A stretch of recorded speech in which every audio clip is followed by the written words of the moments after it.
Assalamu alaikum, Khwateen o Hazrat. My name is Hassan Chaudhary. You're tuned into something hot. This is the hot review. Assalamu alaikum. वालेकुम सलाम। Virus जो होता है वो कितना distance travel कर लेता है? काफ़ी एयरबॉर्न होता है और आप ऐसा लग रहा है कि एक वायरल इन्फेक्शन लेके आए हैं। आपका माइक वो हिला। और मेरा उन्होंने कैमरा हिला दिया, इसी बात पे ज़लज़ला सा आ गया। मेरा नहीं ख्याल कि मुझे ऐसा कुछ है ना? सिर्फ आपकी आवाज़ में लग रहा है। सिर्फ आवाज़ बैठी हुई है। ठीक है। Other than that, alhamdulillah, I'm doing okay. Okay. Did you go to the gym today? Yeah, of course. Of course, yeah. course. You're a morning person, huh? It was leg day. Leg day. Okay. क्या कह रही हैं आपकी legs? मेरी legs कह रही है कि ना ही पूछो। अच्छा, आई हो रहा है, आई। It was leg day and alhamdulillah, it was a good session. आपको लगा मैं बोलूँगा नहीं, मैं आज मेरी तबीयत खराब। नहीं, मुझे बिल्कुल नहीं ऐसा लगा। एक सेकंड के लिए नहीं मैंने ये सोचा कि आप कहेंगे तबीयत खराब थी, मैं नहीं गया। सवाल ही नहीं पैदा होता। आवाज़ बैठी हुई है। हाँ। अल्लाह खैर करे। आपने कहवा पिलाया ना जिस दिन से, उस दिन से आवाज़ बैठ गई। आवाज़ कह रही है कि मैं बैठूंगी। कल तो ठीक थे आप, कल के रिव्यू में। आज ज़्यादातर गुफ्तगू आमना जी करेंगी। ओके। चौधरी साहब खामोशी इख्तियार करेंगे। ओके। मेरा आज कोई इरादा नहीं था हॉट बाइट्स करने का। मैंने कहा अपने पिछले हफ्ते जो एपिसोड कर दिया उसके बाद उसको टॉप करना मुश्किल है। लेकिन फिर हसन ने हर हफ्ते की तरह, मैं बोल रही हूँ ना, बोलने दें, आप चुप रहें। हर हफ्ते की तरह हसन ने एक लिस्ट निकाली चीज़ों की। मैंने कहा ये भी टॉपिक है, ये भी टॉपिक है, ये भी टॉपिक है। मैंने कहा अच्छा हसन कर लेते हैं, इस पे भी बातें कर लेंगे। काफ़ी सारे टॉपिक्स निकल आए। अल्हम्दुलिल्लाह सीज़न जो है वो बिजी चल रहा है, रोज़ कोई ना कोई नई खबर आ रही है। आप जैसे कि देख रहे हैं मेरे गले को भी कुछ नहीं हुआ, मैं वो कहवा रोज़ पीती हूँ। और बंदर क्या जाने अदरक का स्वाद, ना कि मैंने आपको बंदर कहा है, लेकिन चले कोई बात नहीं, प्यार से। कहवे को अदरक का, कहवे को मैंने अदरक कहा है, एग्जैक्टली। तो ये है, सब कुछ हो रहा है। बहरहाल आपने सही कहा, बहुत कुछ हुआ है इस हफ्ते। बहुत से सेलिब्रिटीज़ ने बहुत से सेलिब्रिटीज़ को इंटरव्यू दिए और जो आपके पास हेडलाइंस हैं वो सब सेलिब्रिटीज़ विद सेलिब्रिटीज़ है ना। सेलिब्रिटीज़ की बारिश हो रही है हमारे मुल्क में अल्हम्दुलिल्लाह, माशाल्लाह से ज़बरदस्त कंटेंट मिल रहा है, ज़बरदस्त किस्म का। और कभी कभी दिल चाहता है कि इंसान वो चीज़ करे जो कि काम से रिलेटेड ना हो। लिहाजा मैं गई आज एक म्यूज़िक सिम्पोजियम पे जो कि ब्रिटिश काउंसिल में हो रहा था। मुझे बड़ा मज़ा आया वहाँ जाके। मेरा दिल किया कि मैं वहाँ और देर रहती, रात तक रहती और उनका म्यूज़िक जो है वो सुन के आती। मेरे ख्याल में मैं घर चला जाता हूँ, आप अकेली काफ़ी हैं। आवाज़ क्या हमारी बैठ गई, हमें तो दूध में से मक्खी की तरह है। झाग की तरह नहीं, झाग से नहीं निकालते, मक्खी की तरह है। साइड पे निकाल दिया। ऐसे आप बड़ा आजकल विंटर मोड में चल रहे हैं। जैकेट सर, ठंड हो गई है, ठंड हो गई बकायदा। तो अजीब मौसम है ना, दोपहर को गर्मी थी। जब मस्जिद के पंखे बंद हो जाएं तो समझ जाए कि ठंड हो गई है। राइट। मस्जिद में पंखे बंद हो गए, इसका मतलब है सर्दियाँ ऑफिशियली शुरू हो गई। ठीक है।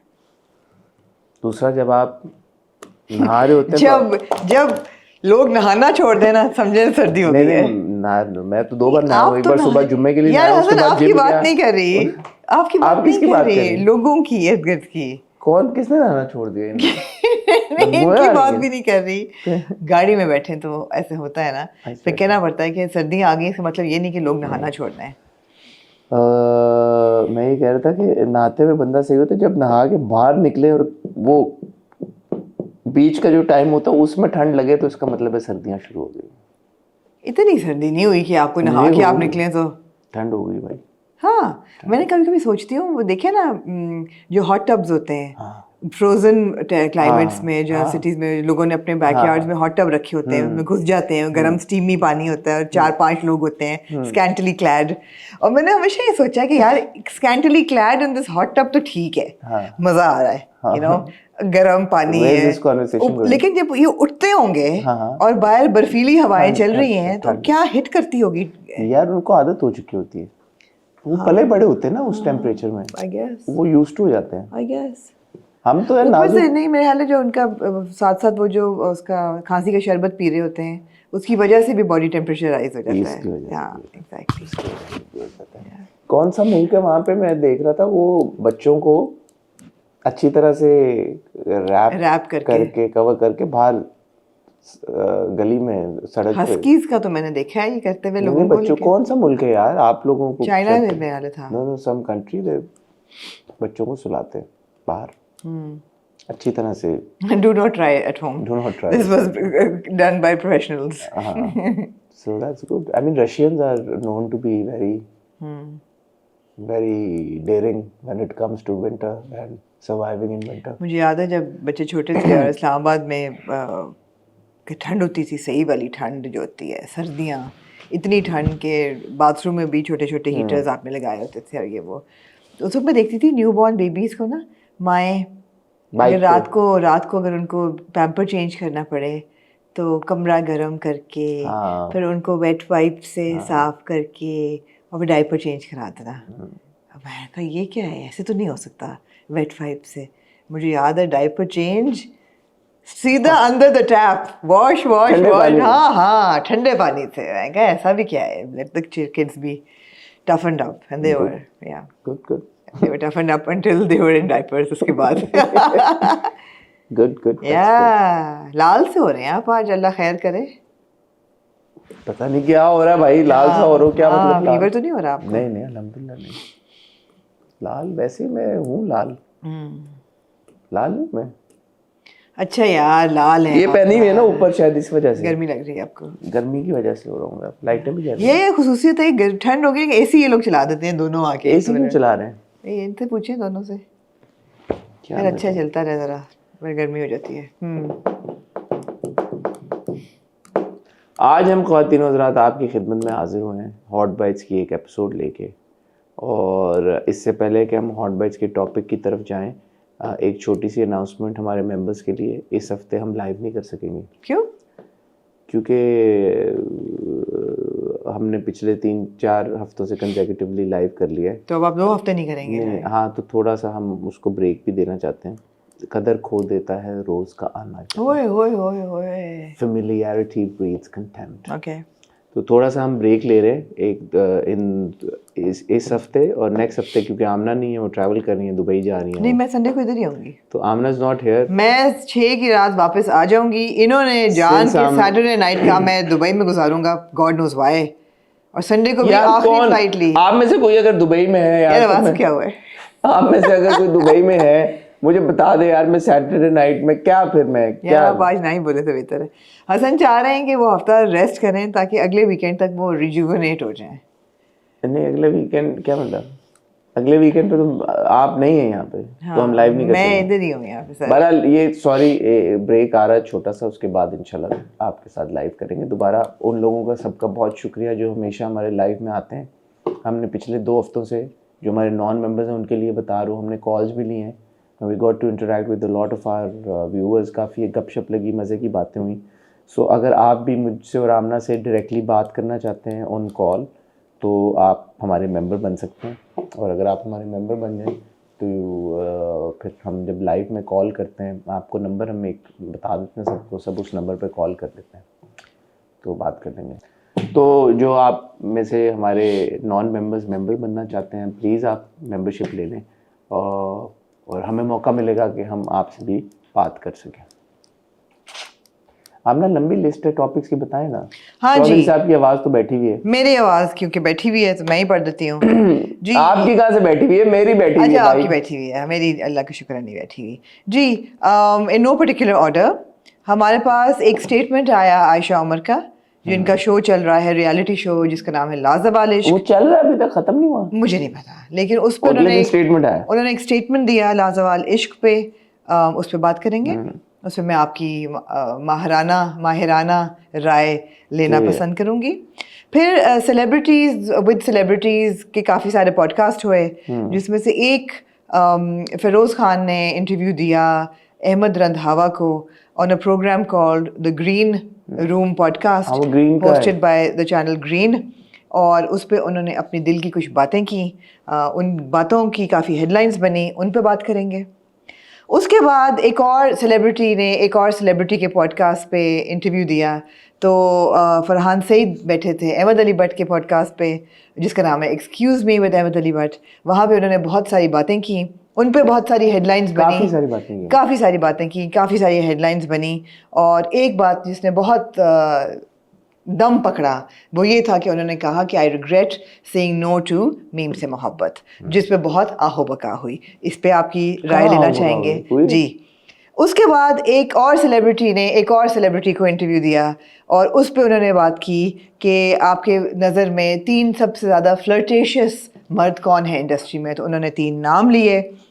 क्या ये जायज़ सवाल था एक सेलिब्रिटी का दूसरे सेलिब्रिटी से? ये सवाल पूछा भी गया कि नहीं, या इसको मिसकंस्ट्रू किया गया सोशल मीडिया पे हकीर लोगों ने, हम जैसों ने, तो उन पर भी बात करेंगे।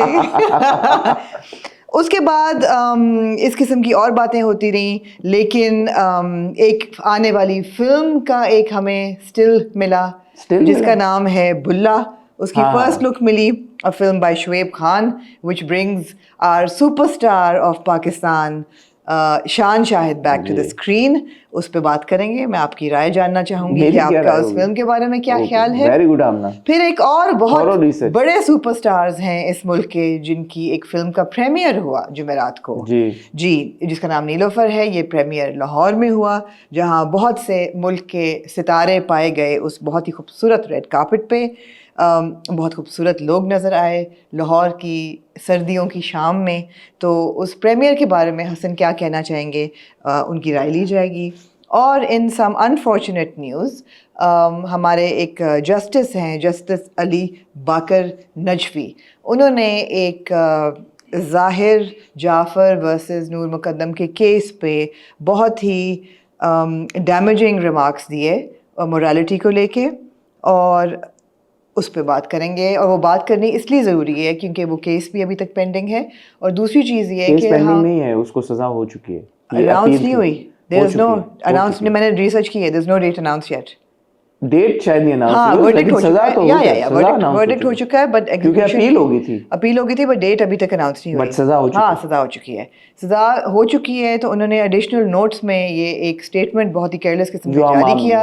वो इसलिए ज़रूरी है बिकॉज हमारा एक ड्रामा आजकल चल रहा है केस नंबर 9, जिसमें भी इसी चीज़ पे बात हो रही है कि जो विक्टिम है या किसी की भी मोरालिटी जो है वो जस्टिस को नहीं, उसको कैरेक्टर असैसिनेशन नहीं होनी चाहिए। Moral judgement actually jeopardises the legal process. Asim Azhar की एक एल्बम आई, उनकी पहली सोलो इंडिपेंडेंट एल्बम है जब से उनका म्यूजिकल करियर शुरू हुआ है, और 10 ट्रैक्स हैं उस एल्बम पे। ये उनकी पहली एल्बम है जो कि प्रोड्यूस की है कुमैल अब्बास ने, और इसके साथ जोखे और भी लोग हैं। तला अंजुम के साथ इनका एक गाना है इस एल्बम पे। लेकिन somehow the narrative revolves or is revolving less around Asim's music and more around Asim and Hania getting back together because of this album. I think that people need to get over that now. Alright, तो इस पे आमना इसानी साहब का तबसरा लेंगे। ख्वातीनो हज़रात, आपने कहीं जाना नहीं है। मैं और आमना आपको मिलते हैं बहुत ही छोटी सी टाइटल ब्रेक के बाद।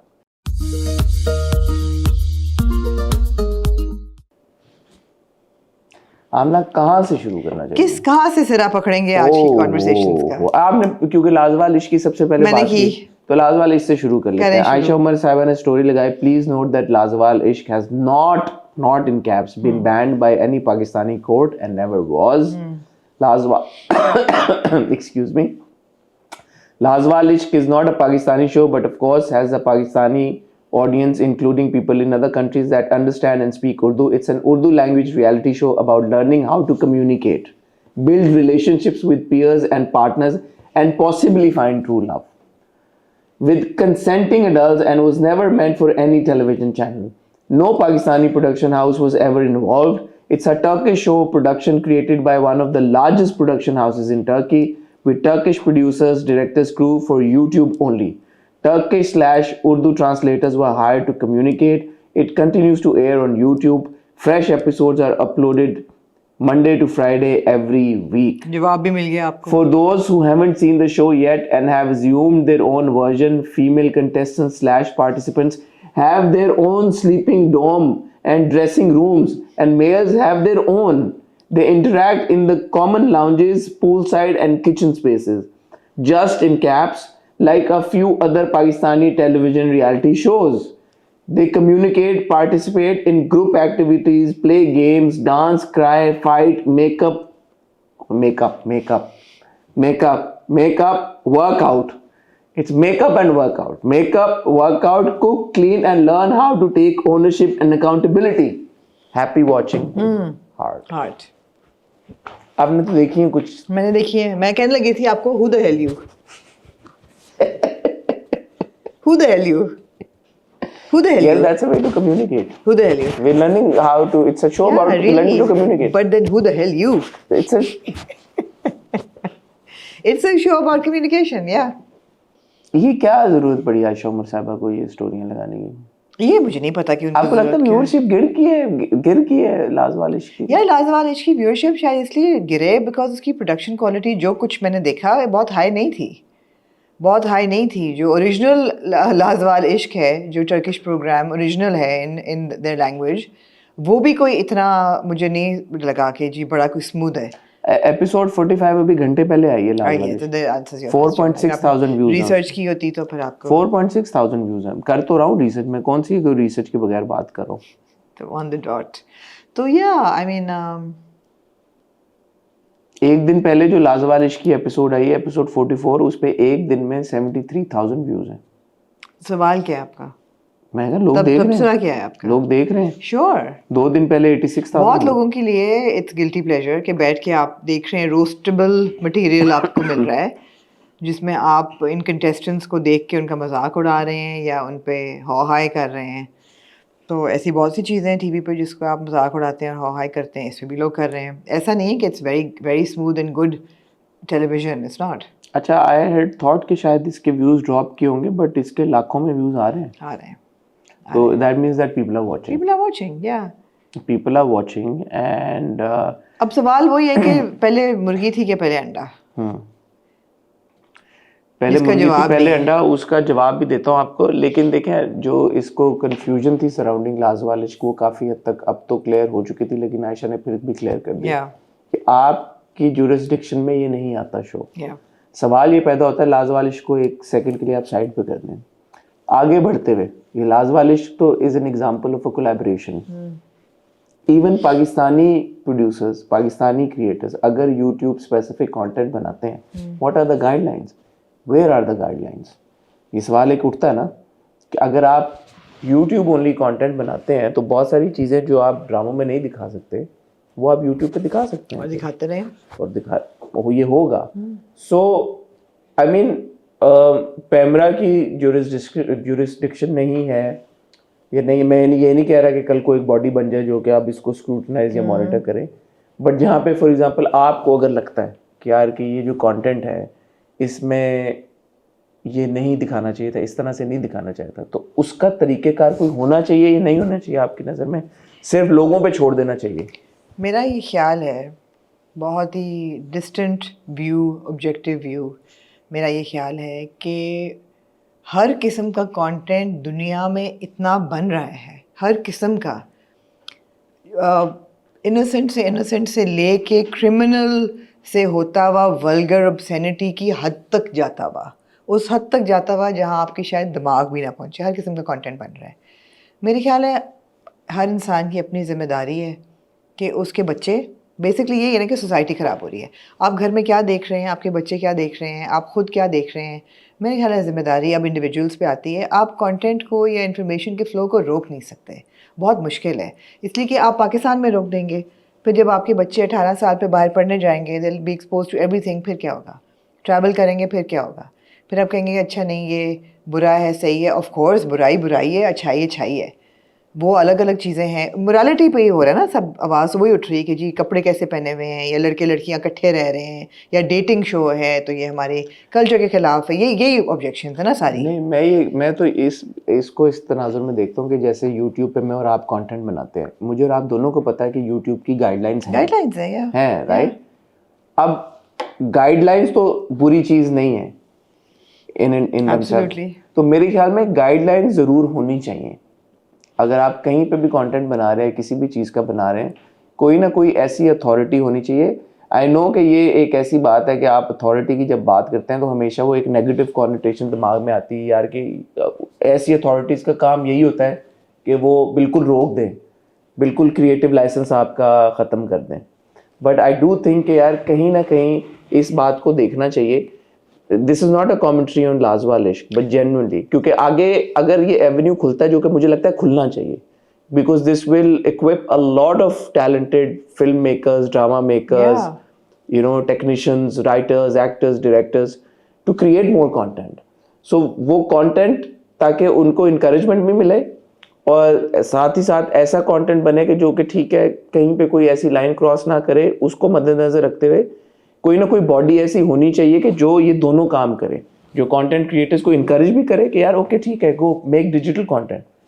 Possibly it could fund a lot of creators as well, because you know we need to look at other avenues. Digitalization of content जो हो रही है इतने अरसे से, पाकिस्तान उसमें मुझे लगता है काफ़ी पीछे है. YouTube जो है वो रेलीगेट हो चुका है यार अच्छा कंटेंट क्रिएटर्स के लिए, यार ड्रामे के क्रिटिक्स बैठ के ड्रामे के रिव्यूज़ दे रहे हैं, या ज़्यादा से ज़्यादा आपके व्लॉगर्स हैं जो व्लॉग्स बना रहे हैं जो ड्रामा, या जैसे फॉर एग्जांपल अभी रिसेंटली अदनान सिद्दीकी ने जो अनाउंस किया जी, मुझे लगता है more such people need to come forward and announce digital platforms and digital channels जहाँ के ऊपर डिजिटल ओनली कंटेंट क्रिएट हो. लाजवाल इश्क के एग्जांपल वो तो इनएविटेबल है, वो इनएविटेबल है. जहाँ तक उसकी रेगुलराइजेशन की बात है या कोई गाइडलाइंस होनी चाहिए नहीं होनी चाहिए, नहीं, मैं I don't trust our system to come up with a body of people who will fairly and justly and intelligently put guidelines on content. I don't trust these people, so I don't want this body to be established in Pakistan. I don't. I think that लोग जो content बना रहे हैं पाकिस्तान में, अगर Pakistani audience के लिए बना रहे हैं, they are very well aware कि क्या चलेगा क्या नहीं चलेगा. They are very well aware. नहीं, ये conversation होती है ना, जैसे for example आपने देखा है कि बहुत सारे व्लॉगर्स को नेगेटिवली देखा जाता है. अभी जैसे डक्की भाई के साथ पूरा एक इंसिडेंट हुआ, finally 2 days ago he got bail जी, तो वो भी उसी की ही एक कंटिन्यूएशन है. तो बंदा ये प्लीड करके अगर एक रेगुलेटरी बॉडी हो तो वो आपको क्लियरली गाइड करके बताए भाई कि इवन फॉर कंटेंट क्रिएटर कि गैम्बल ना करें. मेरे ख्याल है हर एक को पता होगा कि गैम्बल करना गलत है. टैक्स एवेजन ना करें, ये भी सबको पता होगा कि टैक्स एवेजन गलत है. किस चीज़ पे रेगुलेट करेंगे, सोचने की बात है ना, किस चीज़ पे रेगुलेट करेंगे. मिस इन्फॉर्मेशन को काउंटर करेंगे. बहुत सारी मिस इन्फॉर्मेशन होती है आपकी, बहुत सारा कंटेंट ऐसा होता है कि जो कि आप बहुत मर्की वाटर है. हसन, मैं आपकी बात समझ रही हूँ और आपकी at some level of course सही है बात कि होना चाहिए, लेकिन बहुत मर्की वाटर है. कौन ये डिसाइड करेगा कि ये कंटेंट हो चलना चाहिए कि नहीं. जिंदगी तमाशा जैसी फिल्म सेंसर क्लियर कर देती है, मुल्क का हर सेंसर क्लियर कर देती है, सिनेमा तक नहीं पहुँचती. किसने डिसाइड किया कि सिनेमा में नहीं लगेगी, राइट?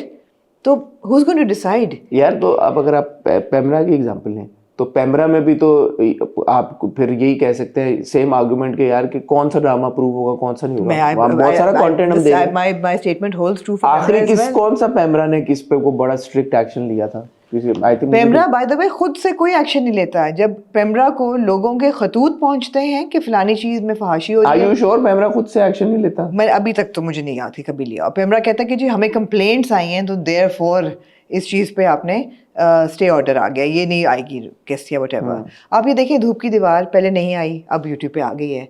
सो रेगुलेशंस और रूल्स एंड रेगुलेशंस भी चेंज हो रहे हैं. So who's going to decide what is okay and what's not okay? उससे डिसाइड होगा ना कि कंट्री ऑफ ओरिजिन क्या है कंटेंट का. धूप की दीवार तो इंडियन उस पे जी पे लग रहा है, मगर अब यूट्यूब ऑफ पाकिस्तान पे आ गया. पाकिस्तानी यूट्यूब पे कंट्री ऑफ ओरिजिन तो वो है ना. कंट्री ऑफ ओरिजिन क्या चैनल का, बट एक्सपोजर टू कंटेंट तो हो रहा है. मैं वही तो कह रही हूँ कि आप मैं नहीं I think this is worth deliberating upon. मुझे ऐसा लगता है इस पे सोचना चाहिए. आई अंडरस्टैंड, क्योंकि जहाँ पे जब भी किसी अथॉरिटी की बात आती है तो ट्रस्ट फैक्टर इतना लो है. हम सब इवन मेरा कि वो होता यही है यार कि अगर कोई बॉडी आएगी तो वो रेगुलेट करने के नाम पे या रेगुलेटरी बॉडी होने के नाम पे वो पाबंदियां ही लगाएगी या वो बुरा काम ही करेगी. मतलब मेरे हिसाब से अनयूजुअल यार अगर आप हैं उस regulatory body, I would trust it. For example if you are part of such a regulatory body. मैं तो कुछ भी ना बैन करूं, but the thing is कि जब मैं YouTube पे जाती हूं, नहीं आप करें. अब अगर कोई मिस इन्फॉर्मेशन हो रही है, कोई YouTube पे ऐसा कंटेंट डैमेजिंग कंटेंट आप करें. अगर आप देखें मैं जब YouTube लगाती हूं तो अक्सर ही इतने विद ड्यू रिस्पेक्ट हमारे कुछ जो मौलाना साहब बैठे होते हैं वेरियस किस्मों के, they are discussing such odd things on YouTube, which are like so vulgar. There you go. And you know वो ये तस्वीर का दूसरा रुख है. Yeah, and you're like, how did this, find its way to my homepage, whatever. But would I ban it? No. No. I would ban my kids from watching it until they were, impressionable. उसके बाद नहीं. I think we need to make smarter choices on a personal level. Basically. ठीक है. चलो. ये वो बात वही है कि टेक्नोलॉजी उस हद तक चली गई है हसन आगे कि आप मेरे ख्याल you can't control things. You can't control that. Yeah. So no. So people who want to watch Lazawalish should be able to watch it. If you don't think it's appropriate, don't watch it. ठीक है. आप लोगों का क्या opinion है? ये तो वैसे मेरे दिमाग में सोच आई कि कोई रेगुलेटरी बॉडी होनी चाहिए डिजिटल कंटेंट को मॉनिटर करने के लिए पाकिस्तान में या नहीं. छोटा सा सवाल है, इसका जवाब दीजिएगा. और साइबर क्राइम डिपार्टमेंट है. जब कोई क्राइम या क्रिमिनल टेंडेंसी सी कोई चीज होगी, आई थिंक कंटेंट को इतना वो नहीं देखते. अगर कोई damaging content is not just YouTube, it's also Instagram, right? It's also TikTok. It's all of that is content. वो पीटीए के अंडर आता है. जो कंटेंट अभी फिलहाल इंस्टाग्राम है या फेसबुक है या उसका कंटेंट वो पीटीए के अंडर आता है. Doesn't cybercrime cover all of that? Cybercrime is more like its job is to deal with crimes that happen online that involve. Okay, not content. Yeah, digital crimes. Not content. Not content. Okay. अच्छा जी, आमना आसिम अजहर की album आई है जी. आसिम अली जी बिल्कुल. जिसमें 10 गाने हैं जी. मैंने 1-2 सुने, मुझे तो बड़े अच्छे लगे. आपको अच्छे जो लगे? एक उनका गाना है लॉस्ट एंड फाउंड. दिल मेरा वहमी और तू भी हुई सहमी. जो गालिबन उन्होंने हानिया आमिर के, क्योंकि उस पे तस्वीर में भी हानिया आमिर है और ओके रेफरेंस है हानिया आमिर का. वो गाना मुझे एक्चुअली बहुत अच्छा लगा, लॉस्ट एंड फाउंड जो है. तो पहले तो आप ये बताएं कि आपका, क्योंकि म्यूजिक से मेरे से बहुत ज़्यादा गहरा ताल्लुक है, आपको एल्बम कैसी लगी? तो पहले आप ये बताएं. अब मैंने पूरी एल्बम नहीं सुनी, लेकिन मैंने एल्बम सुननी शुरू की तो मुझे टू बी ऑनेस्ट बहुत अच्छी नहीं लगी. I am actually a fan of Asim Azhar और उनके जो OST के गाने होते हैं वो बहुत खूबसूरत होते हैं. बहुत आजकल हम सुन रहे हैं मेरी जिंदगी है तू. It's a beautiful song. It's on मोहब्बत. और अभी हम अवार्ड्स पे आ रहे हैं. आसिम ने पूरा एक ट्रिब्यूट दिया था सारे हम टीवी के classic. Absolutely. Asim Azhar does the most fantastic OSTs. जहाँ तक उनकी एल्बम की बात है, मुझे उसकी जो जॉनर था वो थोड़ा कंफ्यूजिंग लगा. वो it's going through like a rap phase, it's going through some kind of a pop phase, it's going through some qawwali phase. मुझे तो लगा कंटेम्पररी म्यूजिक आजकल जैसा म्यूजिक है, but I don't know. Contemporary music. But it didn't seem like it was his genre. Like, what do you mean? He made it, so he writes beautiful ballads. I mean, of course he made it, but I no, it didn't resonate. So you're saying कि थोड़ा हटके उनके उससे, but is that necessarily a bad thing? It's not necessarily a bad thing. If an artist gets out of their comfort zone and. But then if I like what I'm hearing, sure. I mean, Atif Aslam भी अपनी जो एक classic उनके गाने होते थे उससे हटके उन्होंने गाने बनाए, but they worked most of the time. But यहाँ पे it's not working for me. I mean, I didn't like it too much. But मैंने I have to be fair, पूरी एल्बम नहीं सुनी. पहले 2-3 गाने not a fan. Okay. मैंने जो सुने, मैंने थोड़े सारे सुने, लेकिन ये जो ये वाला है लॉस्ट एंड फाउंड, ये मैंने सुना. ये वाले तो मैंने पूरे उन्होंने कहा है कि this is my most honest album yet. तो obviously it's kind of expression of लेकिन जब से ये एल्बम अनाउंस हुई है और जब से ये एल्बम आई है, somehow वन वे और दी अदर बहुत ज़्यादा सोशल मीडिया के ऊपर कनेक्शन जुड़ जाता है हानिया के साथ. जी. हानिया ने अपने इंस्टाग्राम पे कुछ पोस्ट किया, उसके ऊपर आसिम का गाना था, आसिम ने वो रीपोस्ट किया और अपने गाने की लिरिक लगाई. मैनू तेरे जिया. फिर आसिम ने एक शुगर रश गाने की वीडियो शेयर की और उसमें उन्होंने क्रेडिट दिया एडिटेड एंड डायरेक्टेड बाय और फिल्म बाय परी. तो लोगों ने 1+1=2 करके कहा, उन्होंने कहा परी तो हानिया आमिर. तो ये जो हो रहा है पूरा आसिम और हानिया को लेके और आसिम की एल्बम को लेके और इतने ज़्यादा, जो पहले भी हम इस पे बात कर चुके हैं, इसको आप कैसे डिकोड करती हैं? I think it's cute. You think Asim and Hania are deliberately like trying to I do like mess I think they're playing cat and mouse with their fans. I think it's cute. Are you enjoying it? Are you annoyed by it? Or I'm not annoyed by it. I'm not really I'm not that generation that is following it, like out of the love for following it. But I think it's cute. अगर वो कर रहे हैं and they're friends and or they're back together, I don't know. But yeah, it's cute. उसमें क्या harm है? कोई आपको इसमें वो नहीं लग रहा? नहीं. अच्छा मुझे ये लग रहा है कि Nobody was harmed in the process. Yeah, but I'm like okay, इतना क्या टीज करना यार? ठीक है मतलब चलो बता दो क्या है अब. हाँ अब बता दो. मुझे लग रहा है कि अब बता दो, अब वक्त आ गया कि अब बता दो. अगर हो साथ तो भी, और अगर ऐसी टीज कर रहे हो, शुगर लगा रहे हो, दोस्त हो, जो भी हो, but I think now is the time. I would काफी हो गया. हाँ, I would imagine कि चलो एल्बम आ रही है तो थोड़ा सा उसकी मिस्ट्री, उसका शुगर, लॉस्ट एंड फाउंड. अब आ गई है एल्बम तो. अब एल्बम भी आ गई है, गाने भी चल गए हैं, परी ने एक वीडियो भी डायरेक्ट कर दी है. Allegedly भाई फैंस कह रहे हैं कि परी है, मुझे नहीं पता कौन है. But I think now it's time that they both of them come out with the information, whatever their dynamic whatever is. it is. Maybe they're planning a big thing, I don't know. Yeah. Maybe they'll announce directly कि मंगनी हो गई है, ये शादी करने लगे हैं. मुझे नहीं पता भाई, मैं हवा में बातें कर रहा हूँ. नहीं पता. हाँ. But whatever it is, I think it's time that you know. ठीक है. Good. क्योंकि too much of something is also not nice. Of course. Too much of you can't drag something. Too much of cat and mouse and all of that is not okay. It is cute, I admit, but I think enough is enough. ठीक है. Farhan Saeed. क्या From one musician to another. क्या बात है. From Asim Azhar to Farhan Saeed ने बहुत सारी बातें की. उन्होंने Farhan Saeed मुझे बहुत अच्छे लगते हैं. उन्होंने टिच बटन के ऊपर भी बात की और बड़े उन्होंने ऑनेस्टली बातें की तरीके से उन्होंने सारा उन्होंने कहा कि जी the actors were not professional. No. I think they were unprofessional people. I don't want to work with them again. In hindsight मैं पूरी कास्ट चेंज कर दूं टिच बटन की. एमिली भट्ट के पॉडकास्ट पे थे. वहीं पे उन्होंने और भी बहुत सारी बातें की. जल के अपने एक्सपीरियंस के बारे में बात की. उन्होंने कहा he'd love to collaborate with Atif.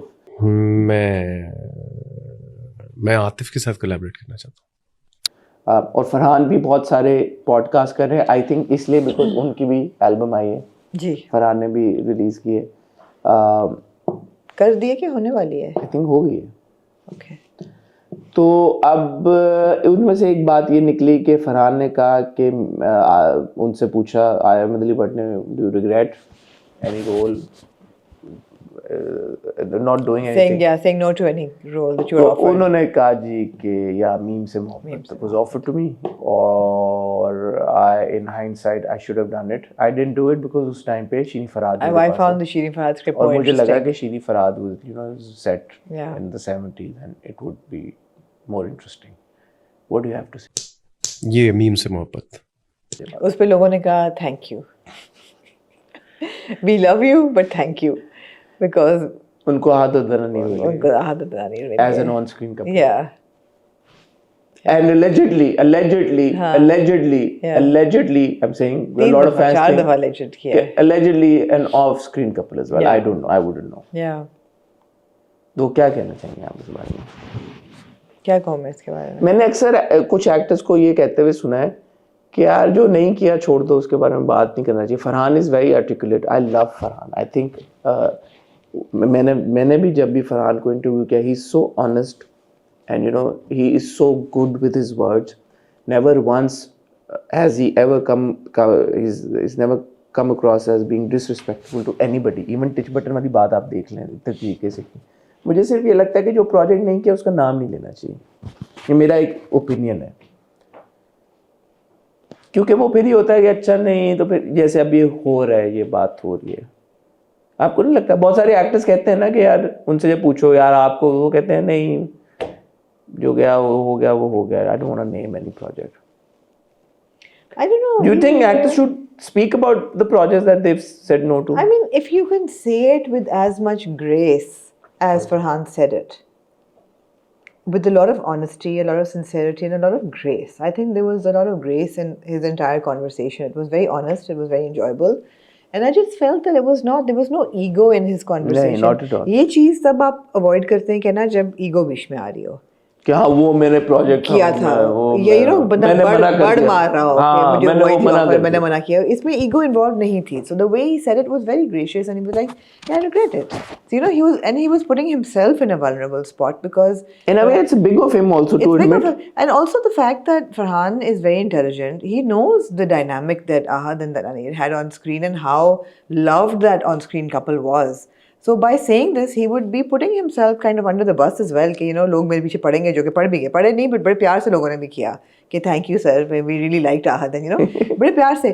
I think there was, जब ईगो आती है ना बीच में, वहाँ प्रॉब्लम्स होती हैं. जहाँ ईगो नहीं होती वहाँ बातें आप कर लें और ऑनेस्टली ही करनी चाहिए, इसमें कोई हर्ज नहीं है. You think it's okay for actors? I think it's okay. मैंने बहुत से हॉलीवुड इंटरव्यूज में देखा है लोगों को ये बात करते हुए कि you know so and so project, I missed that, it went on to be a blockbuster, I really regret it, you know.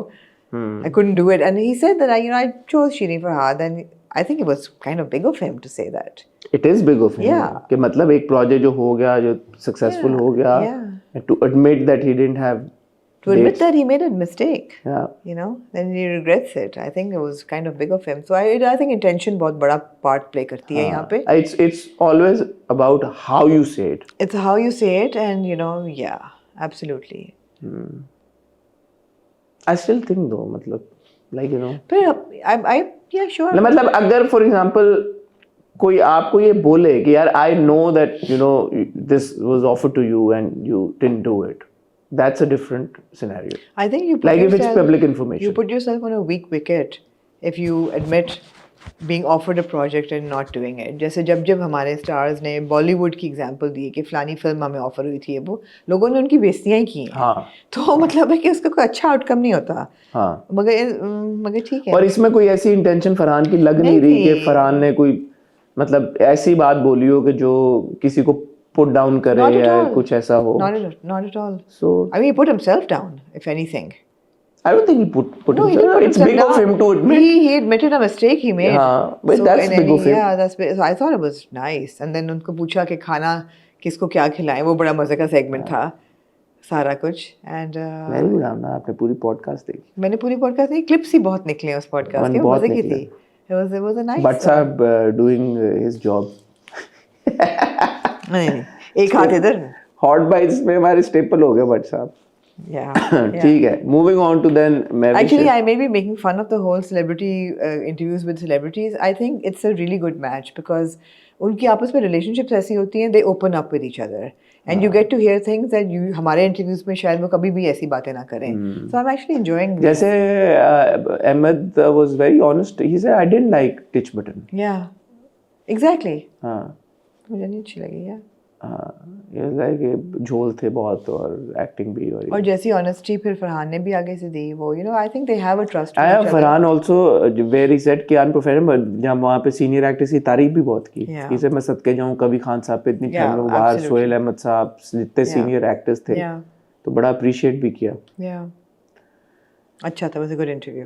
Mahwish Hayat और निदा यासिर. आमना ये क्लिप एक शेयर हुई है जिसपे मैं सच्ची बात है मैंने इसको बड़ा सर्च करने की कोशिश की कि मैं असल सवाल सुन पाऊँ कि सवाल क्या हुआ है, लेकिन ये हर जगह क्लिप ऐसे सर्कुलेट हुई है कि महविश हयात ने टॉप 3 फ्लर्टेशियस को स्टार्स का नाम दिए हैं. Humayun Saeed number 1, Ahsan Khan number 2 and Fahad Mustafa number 3. मैं इंडिपेंडेंटली वेरीफाई नहीं कर सका. ये सवाल इस सवाल का जवाब है कि आप. और निदा यासिर ने कहा कि मॉर्निंग शो नहीं है इसलिए खुल के बोलो. तो मैं क्या नहीं किया. हाँ, खुल के बोलो. कोई नहीं सुन रहा, कोई नहीं सुन रहा. और सुन सब रहे थे लेकिन. तो क्या कहना चाहिए आप किस चीज पे? इस सवाल और इस जवाब के बारे में एलिजिडली, जिसमें उन्होंने अपने 3 फ्लर्टेशियस को स्टार्स का नाम लिया. आपने एलिजिडली क्यों कहा है? क्योंकि मैं इंडिपेंडेंटली वेरीफाई नहीं कर सका कि सवाल क्या था. आपने सवाल सुना है? नहीं. नंबर 10 में से फ्लर्ट करने में किसको दोगी? हुमायूं सईद, फाद मुस्तफा. आपने सुना कि सवाल किया किसने? नहीं सिर्फ नहीं पूछा, खुल के बोलो. ये मॉर्निंग शो नहीं है. हाँ. तो हो सकता है ऑडियंस में से किसी ने सवाल पूछा हो सकता है. सुन रहा महविश, मॉर्निंग शो नहीं है, तुम खुल के बोल सकती हो. कोई नहीं सुन रहा. मुझे सवाल नहीं मिला तो इसलिए मैं. मुझे ये भी क्यूट लगा. क्यूट लगा? हाँ, मुझे क्यूट लगा. यार आपको उस दिन फाद की बात क्यूट नहीं लगी और आपको ये बात. Yeah, this is Mahwish Hayat. Talking about flirtatious co-stars. Yeah, that's fine. Yeah, she's talking about co-stars. Who's flirtatious? हाँ. That's okay. There's no harm with flirtation. यार आपका यार मैं कितने जाके बड़ा सिर मारा जाके with equal stay है ना दोनों What do you mean? if a woman उस वक्त में मैंने क्या कहा था Humayun, Ehsan, Fahad, all three of them are married. हाँ तो उस दिन आपने कहा कि ये क्या उस दिन मैंने क्या कहा था? It was awkward. I felt out of in a cultural context. तो this is not awkward in O culture. भाई उनके सेट पे तो पब्लिक नहीं है ना, it's not a public like record तो नहीं ना फ्लर्टेशन पब्लिकली बात तो हो रही है ना हाँ पब्लिकली बात हो रही है यार आपने पॉलिसी चेंज कर ली अपनी party change so you're saying that two equals if they flirt with each other that's okay yeah but a star shouldn't flirt with a fan. what did I say? I didn't say flirtation नहीं होनी चाहिए. I said कि culturally it's inappropriate. Cultural उसकी जो perception है वो गलत थी. वो I stand by that. मगर दो equal co-stars हैं और वो आपस में उनकी थोड़ी बहुत So flirtation. allegedly अगर सवाल ये है कि flirtation पहले तो अब ये बताएं intrinsically do you think flirtation is okay? What would you know about flirtation? वो क्या होती है? पहले मुझे ये समझाइए यार- flirtation क्या होती है? मैंने तो कभी नहीं की. यार आप ये बताएं फ्लर्टेशन के बारे में आपका क्या ख्याल है? Is it okay to flirt? यार बताइए क्या आपकी उसमें नजर में फ्लर्टेशन जो है वो जायज है कि नाजायज है? I guess little bit is okay. It's okay, right? Yeah, A little bit is okay. So if co-stars are flirting with each other and they're all okay with it and they're all adults and they're Yeah, as long as senior, two people are okay with as it. long as nobody's uncomfortable, Yeah. नहीं uncomfortable तो flirtation नहीं रहेगी ना, फिर तो वो फिर कुछ और बन जाएगी, वो फिर Yeah, harassment as बन long जाएगी. as मतलब consensually हो रहा है flirtation. Yeah, I don't know. यार ठीक है यार. ठीक है. हाँ.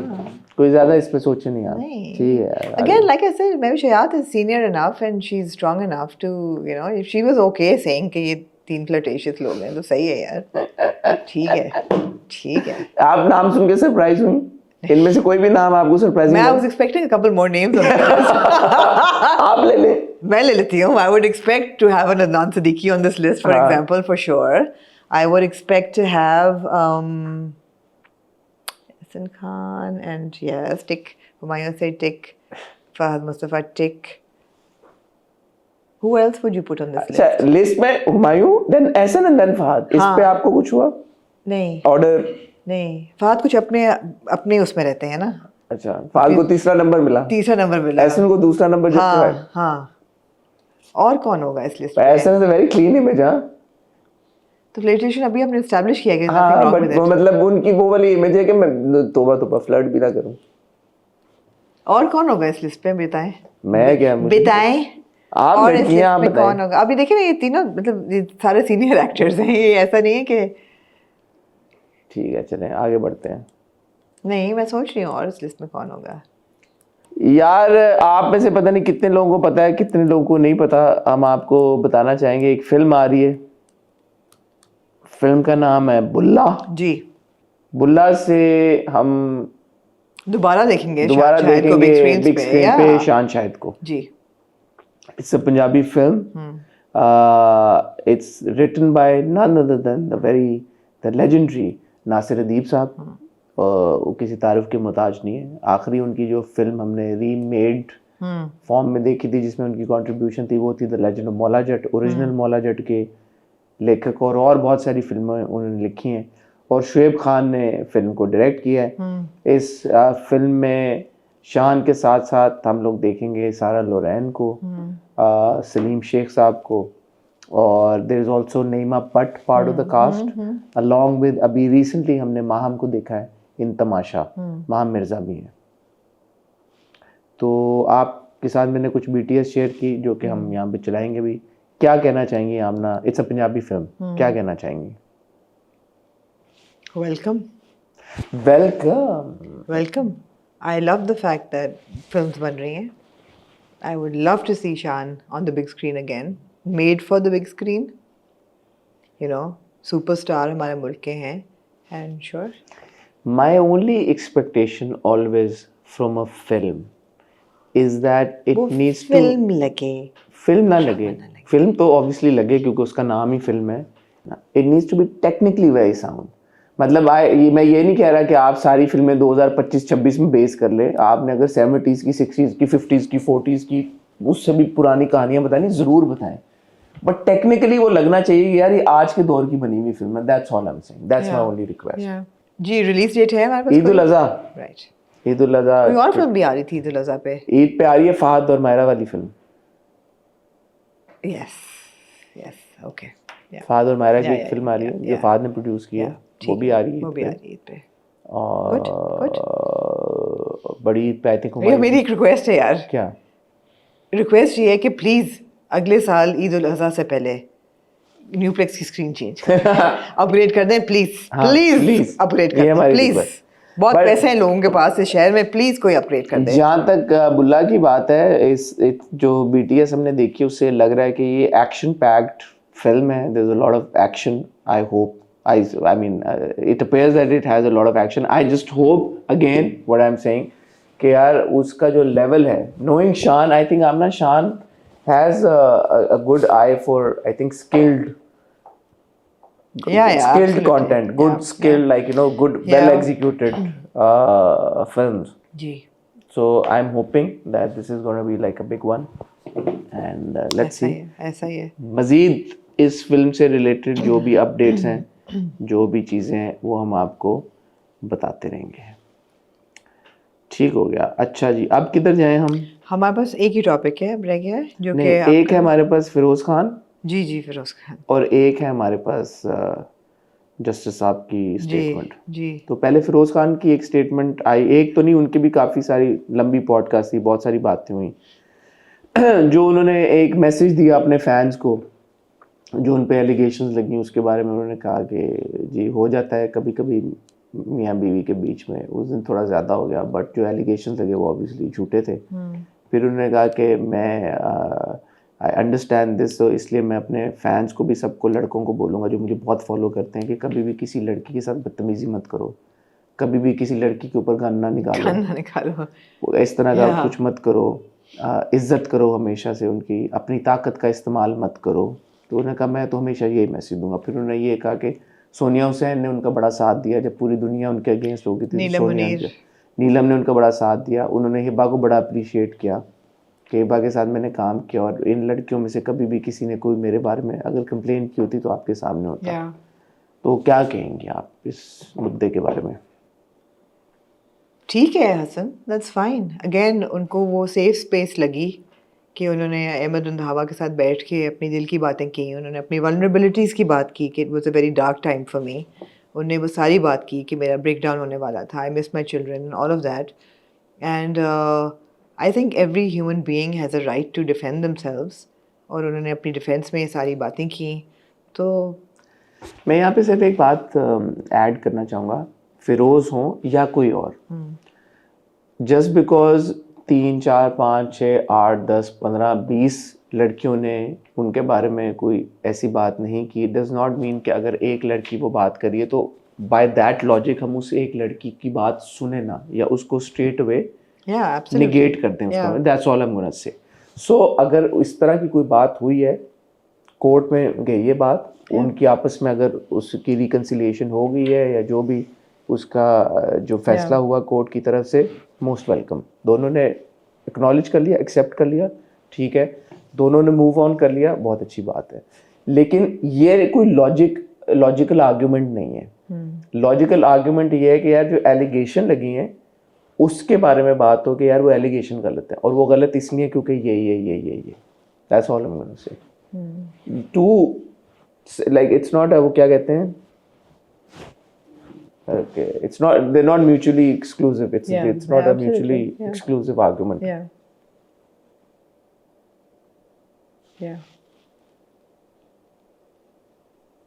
I don't think he's meant that it was mutually exclusive. I just think he meant that when everybody turned their backs on me, these 3 people supported me and I'll never forget it. Sonia Hussain की बात करो, हिबा बुखारी की बात करो, ये वो औरतें हैं, इनकी मैं इतनी इज्जत करता हूँ कि He did say ना कि इन लड़कियों से मेरा काम किया, तो कभी किसी लड़की के साथ कोई इस तरह की बात नहीं हुई, किसी ने नहीं कहा कि फिरोज ने इस तरह कुछ किया है। तो उस कॉन्टेक्स्ट में मैं कह रहा हूँ कि फिरोज हो या कोई और हो। तो अब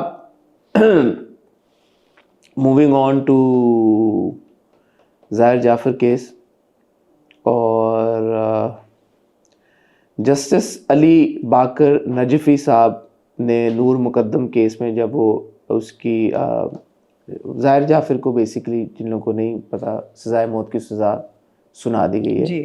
तो एक वो हियरिंग थी जिसमें सज़ाए मौत की सज़ा को मुअत्तल करने की रिक्वेस्ट थी, अपील थी।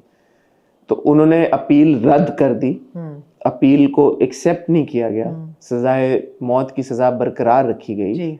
लेकिन जिन जस्टिस साहब ने ये फैसला किया, उन्होंने, जस्टिस अली बाकर नजफी साहब ने लिखा कि नूर मुकद्दम जैसे जो केसेस होते हैं are a direct result of a vice spreading in society known as living relationship.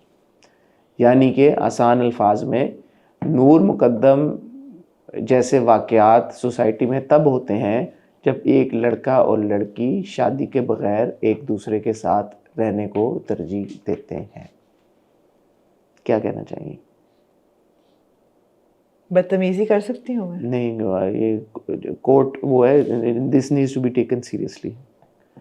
We don't want seriously ही बदतमीजी कर रही थी, कंटेम्प्ट ऑफ नहीं कोर्ट करूंगी। नोटिस का तो नहीं हम चाहेंगे ना। आप अपना तज्जिया दें, इज़हार राय करें, आपको कोई नहीं रोकेगा, बदतमीजी मत कीजिए। I think that it is a very unfortunate example of victim blaming by the honorable judge. And I think that this kind of victim blaming by a judge who is in a very responsible position undermines his judicial responsibility, because it brings out morality and it hampers the legal process, because हमें पता है कि again these things are not related to each other। पहली बात तो ये है, ये कहना कि जी ये बात ही गलत है that they were not living together, because ये भी बहुत लोगों ने, जस्टिस फनूर का पूरा पेज उन्होंने कहा कि ये एलिगेशन भी गलत है, they were not living together। एक तो वो भी गलत है, मगर किसी जज का बैठ के मॉरल जजमेंट पास करना जबकि एक क्राइम हो चुका है, उस क्राइम की सज़ा सुनाई जा चुकी है, उसके बाद विक्टिम को ब्लेम करना just shifts the focus from the criminal to the victim. It's unnecessary, it's damaging, it's misogynist, and it's wrong. It's wrong. It's really, really unfortunate and wrong. And I would like to ask the Honorable Judge then, what about crimes committed by men who are married when they kill their wives? What about that abuse? वहाँ तो दोनों शादीशुदा होके साथ रह रहे हैं, वहाँ भी abuse हो रहा है। Whether there are so many, this conversation can go on and on and on. But जहाँ तक judicial proceeding की बात है, वहाँ पे किसी जज का moral basis पे इस किस्म का statement देना in his additional notes, so it's gone on record, it just undermines the legal process, I feel, hugely. मैं 2-3 बातें कहना चाहूँगा। लिव इन रिलेशनशिप्स या लिविंग तो नहीं होता, live in relationships are not peculiar to any society. Yeah. अगर आपको ये लगता है कि लिव इन रिलेशनशिप्स की वजह से ख़वातीन के ऊपर तशद्दुद के केसेस में इजाफ़ा हो जाता है, तो आपकी जो पूरी वेस्टर्न सोसाइटी है और बहुत सारे कल्चर्स हैं, बहुत सारे ममालिक हैं जहाँ पे ये बहुत ही नॉर्मलाइज्ड एक प्रैक्टिस है, तो इसका तो ये मतलब होता है कि फिर लिव इन रिलेशनशिप्स की वजह से हर दूसरा, तीसरा, चौथा असॉल्ट का केस इसी वजह से हो रहा होता दुनिया भर में। क्योंकि ये ऐसी चीज़ नहीं है कि जो एक बार हुई नूर मुकद्दम और ज़ाहिर जाफ़र के केस में, वो भी आप कह नहीं एलिजिडली, मुझे इस बारे में नहीं मालूम। तो ये example doesn't make sense that way. दूसरी, आपने जो बात की, and there are so many examples, और इस फैसले के इनके एडिशनल नोट के बाद से लोग एग्जांपल्स कोट करके बता रहे हैं कि जो शादीशुदा हैं तो ऑब्वियसली शोहर ही होंगे, हस्बैंड्स ने जिस तरह से अपनी बीवियों को असॉल्ट का निशाना बनाया। और अभी we have cases in the news these day, every day there is a case in the news, every day. So जैसे अभी मैं बात कर रहा था पिछले अपने टॉपिक के बारे में, मैं दोबारा ये बात कहना चाहूँगा, जो क्राइम हुआ है, क्राइम क्रिमिनल परपेट्रेटर से फोकस शिफ्ट करके विक्टिम की तरफ लेके जाना, उसमें तो शायद अब कानून भी इजाज़त नहीं देता, जैसे आपने केस नंबर 9 की एग्जांपल दी। बिल्कुल।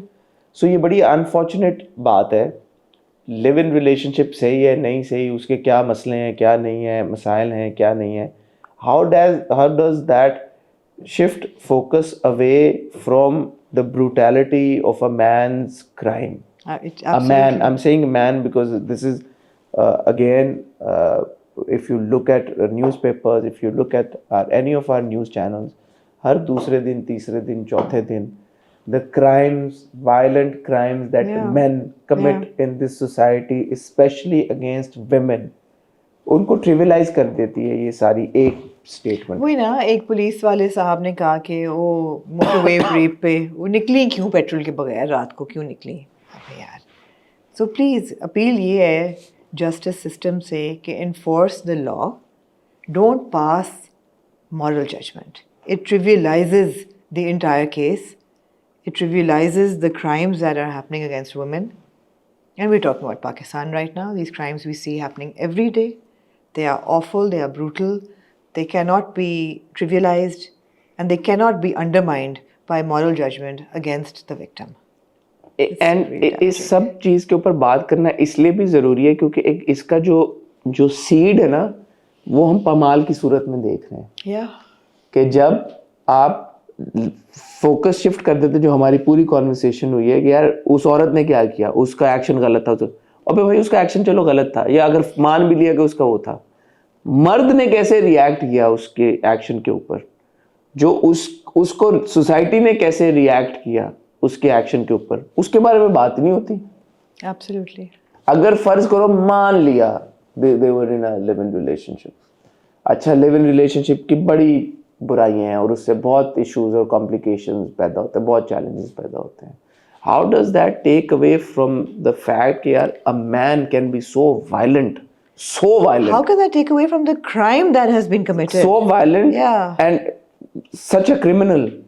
I mean, the woman उसके क्राइम को तो आप नहीं वो कर सकते ना। The woman is dead for crying out loud. I mean, सो इस तरह की स्टेटमेंट नोट ऐड करके इफेक्टिवली, मैं ये नहीं कह रहा कि उनकी इंटेंशन ये थी कि आप उसको, बट आपने क्रिमिनल के एक्शन का इम्पैक्ट लेसन कर दिया ना। फिर आप ये going back to our initial conversation, फिर इस जुडिशल सिस्टम से मैं तो कोई तवक्को नहीं रखती कि फिर वो ये रेगुलेटरी बॉडी बने। नो, जुडिशल सिस्टम ने तो नहीं ना बना, जो भी रेगुलेटरी सारी तो मतलब है कि भाई then you don't trust the system ना यार। आप कल को गवर्नमेंट कह सकती है कि यार ये pool of actors, directors, writers है, क्रिटिक्स है, इन्हीं में से आप अपनी मर्जी के बना के 10 बंदों की बना रहे हैं रेगुलेटरी बॉडी, फिर वो तो कोई लॉबी करेगा ना इस कॉन्सेप्ट के ऊपर, तो फिर जाके बात होगी।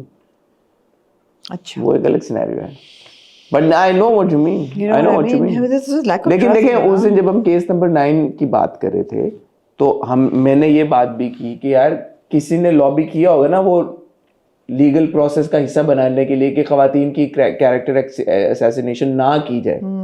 अगर किसी खातून के जिनसी ताल्लुकात रह भी चुके हैं, सेक्सुअली एक्टिव है भी, दैट डज नॉट गारंटी कि यार उसका रेप हो सके। ये भी तो जस्टिस साहब ने लिखा। तो लॉ भी तो, वो भी तो लोग थे ना जिन्होंने काम किया उस मैटर के लिए, उस सब्जेक्ट के लिए, उस सोच को आगे बढ़ाने के लिए। सो आई थिंक हर तरह के लोग होते हैं, बट इस तरह की सोच को काउंटर करना बड़ा जरूरी है। ये बड़ी आम फहम एक सोच है मर्दों के ज़हनों में जी कि यार ये औरत करे ही ना तो ये ना हो जी। सोच तो ये ना कि अगर वो ना होती इस रिलेशनशिप में तो ये ना होता, उसके साथ ना होता ये नहीं। जो मर्द का दिमाग ऐसा है, जो एक क्रिमिनल माइंडसेट का बंदा है, जिसमें ये टेंडेंसी है कि वो इतना वायलेंट हो सकता है, इतना ब्रूटल हो सकता है, मर्डरर है, उसने क्राइम करना ही करना है। So the onus falls on him. The onus needs Not to fall on her. him. Yeah. This additional note does not help anybody. If Please ऐसे additional notes से परहेज करें। नहीं, it just it reflects negatively ना, Very negatively. Absolutely. on the victim. Yeah. So We're ending on a very heavy note. yeah. Anyway, anything else Amna you'd like to say? No, thank you. ख़वातीन हज़रात, on that note आपसे इजाज़त चाहेंगे। मेरी और आमना की अब आपसे मुलाकात होगी इंशाल्लाह मंडे को विद द हॉट रिव्यू। तब तक अपना ख्याल रखिएगा, दुआ में याद रखिएगा। होपफुली इंशाल्लाह मंडे को हमारी आवाज़ इससे भी ज़्यादा खूबसूरत निकल रही है, स्ट्रेंथ के साथ वापस आ चुकी है इंशाल्लाह। खुदा हाफिज़।